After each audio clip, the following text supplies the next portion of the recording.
नमस्कार मित्रों, मैं आपका मित्र मनीष वैष्णव और आज हम बात करने वाले हैं लक्ष्मी की उपासना पर। बहुत सारे हमारे मित्र लोग पूछ रहे हैं कि लक्ष्मी की उपासना कैसे की जाए और लक्ष्मी किस प्रकार से घर में टिकती है। ये तो लक्ष्मी की उपासना के लिए सबसे पहले शुद्धिकरण आवश्यक है। खान पान का, रहन सहन का, विचारों का, इन सबका सात्विक रूप अगर यदि आप चाहते हो तो लक्ष्मी आपके पास जरूर आएगी। और यदि आपको स्थिर लक्ष्मी की आराधना करनी है तो स्वामी श्रीनाथ जी की आराधना कीजिए। श्रीनाथ जी बोले तो भगवान विष्णु, कृष्ण या राम, इनकी पूजा करने से आपको निश्चित ही स्थिर लक्ष्मी की प्राप्ति होगी।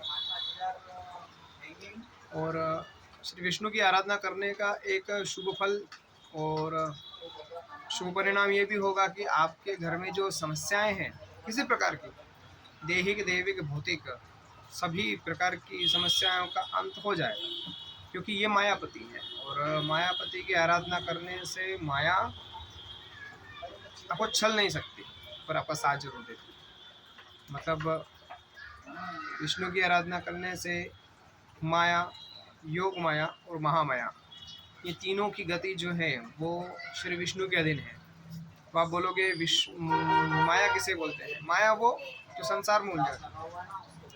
महामाया जो आपको गंदे काम करवा के नरक में भिजवाती है, शराब पीना, मांस खाना, ये महामाया के कार्य है। गलत तरीके से धन आता है। योग माया का कार्य ऐसा है कि आपको परेशान करके आपको आपके घर में वही धन आए जो आपके अधिकार का है, वो आपको भगवान से जोड़ता है।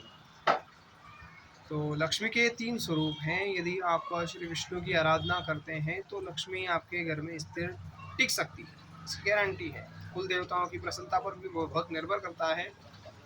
और ऐसा माना जाता है कि श्री विष्णु की आराधना करेंगे तो कुल देवताओं को मोक्ष को प्राप्ति होगी ही सही। इस प्रकार से कुल मिलाकर आपको, यदि आपको सुख चैन से जीना है और लक्ष्मी की स्थिरता बनानी है तो श्रीमन नारायण की आराधना, श्रीनाथ जी की आराधना जरूर करें।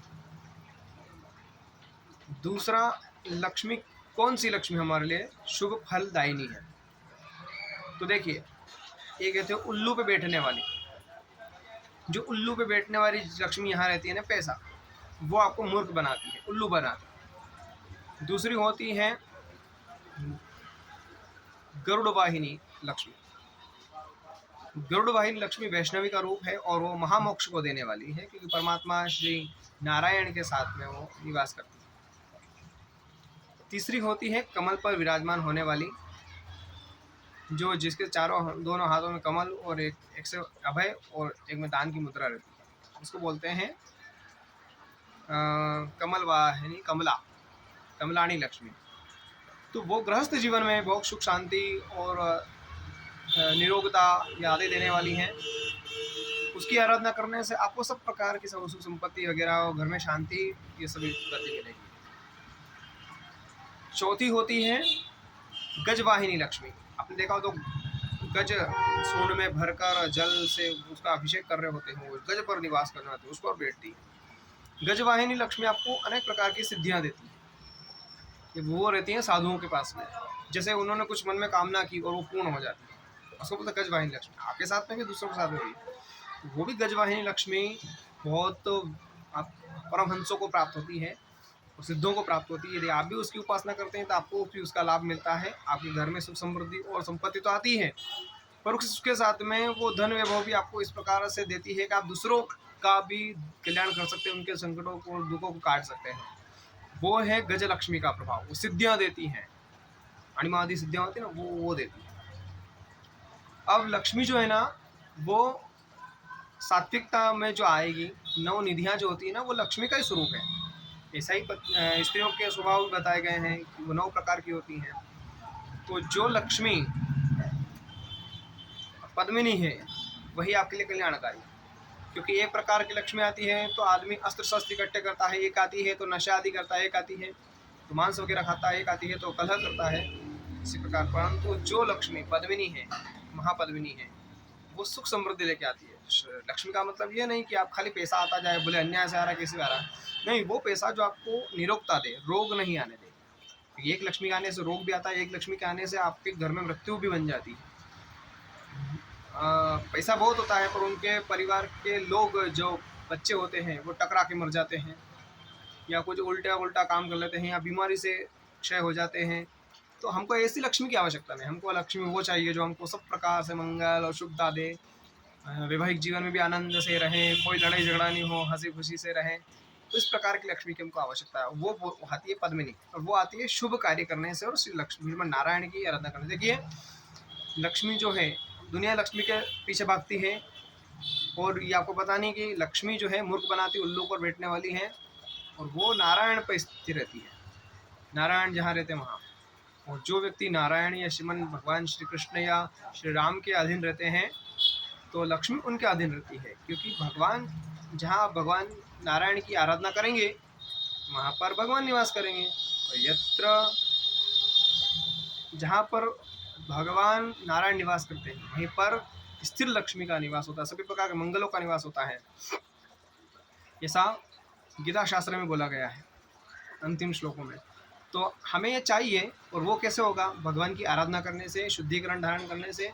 आपको सभी प्रकार से सात्विक जीवन है, भोजन भी शुद्धता वाला होना चाहिए, आपका खान पान रहन सहन, आपके विचार अति उत्तम होना चाहिए, भलाई के दुखों, दूसरों के दुख को दूर करने वाले, सबके लिए कल्याणकारक आप सोचें और कल्याणकारक कार्य करें। कोई आपको शत्रुता करे तो उससे भी आपको शत्रुता नहीं होनी चाहिए। ऐसा जो आपको स्वभाव होगा तो निश्चित ही धीरे धीरे क्या है, आप भगवान नारायण की आराधना में तत्पर होंगे, और नारायण की आराधना, भगवान श्री कृष्ण की और परमात्मा की आराधना वो आपके लिए फलित होगी।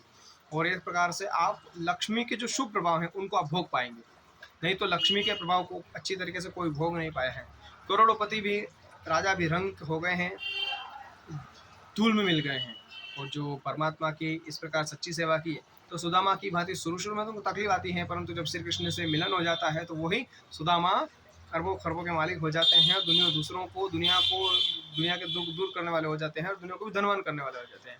इसी श्रृंखला में लक्ष्मी की आराधना के लिए मैं छोटी सी चीज़ बताई है। यदि आप लक्ष्मी की आराधना करना चाहते हैं, भगवान नारायण के साथ में लक्ष्मी की आराधना करें, कंकु अक्षत से पूजा करें, आपकी हल्दी वगैरह चढ़ाएं, और मोहन मिष्ठान भोग, और जो मोहन भोग वगैरह जो मिल लगता है मिष्ठान चढ़ाएं, दूध से बनी हुई मिठाई भगवान को अर्पित करें, माता लक्ष्मी को खीर पूड़ी का भोग लगाएं, नौ कन्याएं जिमाएं, भगवान सत्यनारायण की कथा करवाएं, और भगवान श्रीमद् भागवत महापुराण का वाचन करवाएं, गीता का रोज अध्ययन करें, रामचरित मानस का घर में पाठ करें। ये सब चीज़ें, नमो भगवते वासुदेवाय और श्री हरे कृष्ण महामंत्र का जप करें। ये सब चीज़ें क्या है, लक्ष्मी को बढ़ाने वाली हैं। और शुक्रवार के दिन भगवान लक्ष्मीनारायण का दोनों से जोड़े से पूजा करें, इत्र चढ़ाएं, नारियल चढ़ाएं, धूप दीप अगरबत्ती ये सब चढ़ाएं, गुलाब का हार माता लक्ष्मी को और पीले पुष्पों का हार भगवान नारायण को चढ़ाएं। और फिर आप जो भी आप नित्य कर्म अपने जो वंदना वगैरह रहती है, मंत्र जाप वगैरह उनके सामने पढ़ें, और फिर उनका प्रसाद बांटें, और भगवान से कामना करें कि भगवान हमें सुख समृद्धि और आशीर्वाद और भक्ति प्रदान कीजिए। जिसके पास भक्ति होती है भगवान स्वयं उनके पास निवास करते हैं। और आपको भक्ति मांगना है, धन वगैरह की कामना न कीजिए, वो तो अपने आप दे देंगे भगवान। माया कोई बड़ी बात देने वाली नहीं है।